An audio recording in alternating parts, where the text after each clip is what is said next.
Ini udah mulai gawat sih. Tentara Rusia tiba-tiba memasuki pangkalan udara 101 atau 101 yang selama ini menampung pasukan Amerika Serikat di Niger di awal Mei kemarin. Apakah ini penanda akan pecahnya perang baru di Afrika? Atau jangan-jangan Rusia cuma pengen menggertak Amerika Serikat dengan memperlihatkan kalau mereka udah mulai melebarkan sayap kekuasaannya hingga ke benua ini. Yuk, kita lihat sejauh mana peran Rusia dan Amerika Serikat di konflik Niger ini. Konflik di Niger bermula dari ketidakstabilan politik dan keamanan yang kronis di wilayah Sahel. Negara-negara di kawasan Sahel ini memang telah lama menghadapi tantangan sebagai salah satu wilayah termiskin di dunia. Mereka terjebak dalam lingkaran masalah yang mencakup pertumbuhan penduduk yang tinggi, konflik atas akses air dan lahan subur atau padang rumput, kemudian perubahan iklim, ketegangan etnis, pasukan keamanan yang tidak efektif, dan struktur pemerintah yang lemah. Keadaan ini pun semakin diperburuk oleh meningkatnya jumlah dan kekuatan kelompok radikal Islam. Militan Islam, termasuk kelompok-kelompok yang berafiliasi dengan ISIS dan Al-Qaeda, telah menyebabkan kerusuhan besar dan membunuh ribuan orang di sini. Niger, seperti banyak negara lain di Sahel, telah mengalami berbagai kudeta dan intervensi militer yang mempengaruhi stabilitas politik dan keamanan nasionalnya. Sejak tahun 2015, situasi ini memburuk secara signifikan, dengan jumlah serangan meningkat 2 kali lipat setiap tahun. Pada tahun 2019 saja, tercatat lebih dari 700 insiden kekerasan yang mengakibatkan lebih dari 4.000 korban jiwa. Kekuatan terhadap kekerasan telah memaksa lebih dari 1 juta orang yang meninggalkan rumah mereka. Krisis ini tidak hanya mengancam keamanan negara-negara di kawasan Sahel, tetapi juga negara-negara di Afrika Utara dan bahkan Eropa.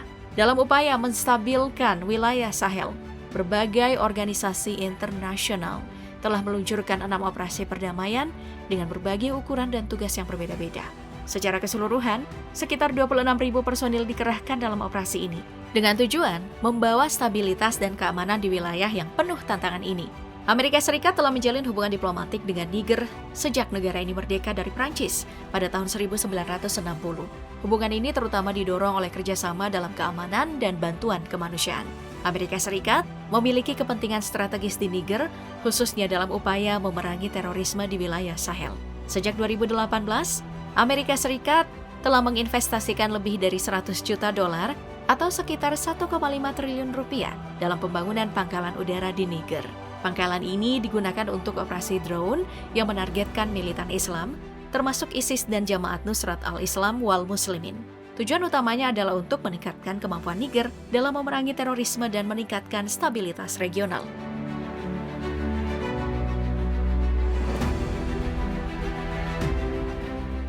Sedangkan hubungan antara Rusia dan Niger termasuk baru dan kurang mendalam dibandingkan dengan hubungan Niger dan Barat. Namun belakangan ini Rusia telah meningkatkan pengaruhnya di Afrika termasuk Niger melalui kerjasama militer dan penjualan senjata. Rusia berusaha memposisikan dirinya sebagai alternatif bagi negara-negara Afrika yang ingin menjauh dari pengaruh Barat. Kudeta militer oleh Pas Pampres pada Juli 2023 lah yang telah mengubah dinamika politik dan keamanan di Niger. Junta militer yang mengambil alih kekuasaan cenderung kurang kooperatif dengan Barat dan lebih terbuka terhadap pengaruh dari negara-negara seperti Rusia. Kudeta ini telah menyebabkan ketegangan dalam hubungan Niger dengan negara-negara Barat termasuk Amerika Serikat. Mereka bahkan meminta sekitar 1.000 personil militer Amerika Serikat untuk meninggalkan negara ini. Namun, Amerika Serikat memutuskan untuk tetap bertahan dan berharap masih bisa menjalin kerjasama. Pejabat Amerika Serikat pun terus berkomunikasi dengan pemerintah Niger untuk menemukan solusi yang memungkinkan kemitraan berlanjut. Militer Amerika Serikat hanya memindahkan sebagian pasukannya dari pangkalan udara 101 ke pangkalan 201 di Agadez. Belum jelas peralatan militer apa yang masih tertinggal di pangkalan udara 101. Yang pasti, keputusan ini mencerminkan perubahan dalam kebijakan luar negeri Niger dan keinginan untuk menjauhkan diri dari pengaruh Barat sambil menjajaki hubungan yang lebih erat dengan Rusia. Pada penghujung April, pasukan Rusia dilaporkan telah memasuki pangkalan udara di Niger yang sebelumnya digunakan oleh pasukan Amerika Serikat. Namun pasukan Rusia dan Amerika Serikat yang berada di pangkalan udara 101 di Niamey, Niger, tidak berinteraksi langsung. Mereka ditempatkan di hanggar yang terpisah. Menurut pejabat pertahanan senior Amerika Serikat, pasukan Rusia tidak memiliki akses ke pasukan atau peralatan militer Amerika Serikat. Menteri Pertahanan Amerika Serikat Lloyd Austin juga menegaskan bahwa saat ini tidak ada ancaman signifikan terhadap perlindungan pasukan Amerika Serikat. Situasi ini juga memicu reaksi dari negara-negara barat dan organisasi internasional. Mereka khawatir tentang meningkatnya resiko gesekan di tengah persaingan geopolitik yang meningkat antar keduanya, terutama terkait dengan konflik di Ukraina. Negara-negara barat terus memantau perkembangan ini dan mempertimbangkan langkah-langkah diplomatik dan militer untuk mengatasi situasi tersebut. Sebenarnya sejak tahun 2023 lalu, Amerika Serikat sudah menyadari itu dan memperingatkan tentang potensi grup tentara bayaran Rusia Wagner yang akan mencoba mengambil keuntungan dari ketidakstabilan di Niger serta memanfaatkan situasi pasca kudeta di Niger untuk meningkatkan pengaruhnya.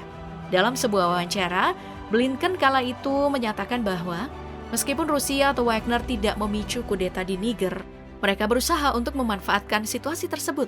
Menurutnya, Wagner diketahui sering membawa dampak negatif berupa kematian, kehancuran, dan eksploitasi di negara-negara tempat mereka beroperasi, seperti yang terlihat di Mali dan Republik Afrika Tengah. Blinken menegaskan bahwa kehadiran Wagner tidak akan membawa stabilitas, melainkan sebaliknya. Pemimpin Wagner kala itu, Yevgeny Prigozhin, secara terang-terangan mengejek Amerika Serikat dan memuji peran pejuang Wagner dalam melawan kelompok-kelompok teroris seperti ISIS dan Al-Qaeda. Prigozhin menekankan bahwa kehadiran Wagner membuat kelompok teroris ini menjadi lebih patuh dan terkendali. Namun, Amerika Serikat dan negara-negara barat khawatir bahwa kemitraan dengan Wagner akan merusak kedaulatan Niger dan membawa lebih banyak kerusakan. Pengusiran pasukan Amerika Serikat dari Niger dikabarkan akan mengganggu operasi anti-ISIS dan anti-Al-Qaeda yang telah dijalankan dengan menggunakan pangkalan udara di Niger untuk serangan drone dan operasi lainnya. Jika Wagner mengambil alih operasi ini, efektivitas upaya melawan terorisme di wilayah tersebut dapat menurun. Wagner telah dikenal memiliki metode operasi yang berbeda dan seringkali lebih brutal, yang mungkin tidak seefektif pendekatan yang lebih terkoordinasi dan berbasis intelijen yang digunakan oleh Amerika Serikat. Meski junta militer Niger mengakhiri perjanjian yang mengizinkan kehadiran pasukan Amerika Serikat, diskusi mengenai keberlanjutan kehadiran militer Amerika Serikat masih berlangsung.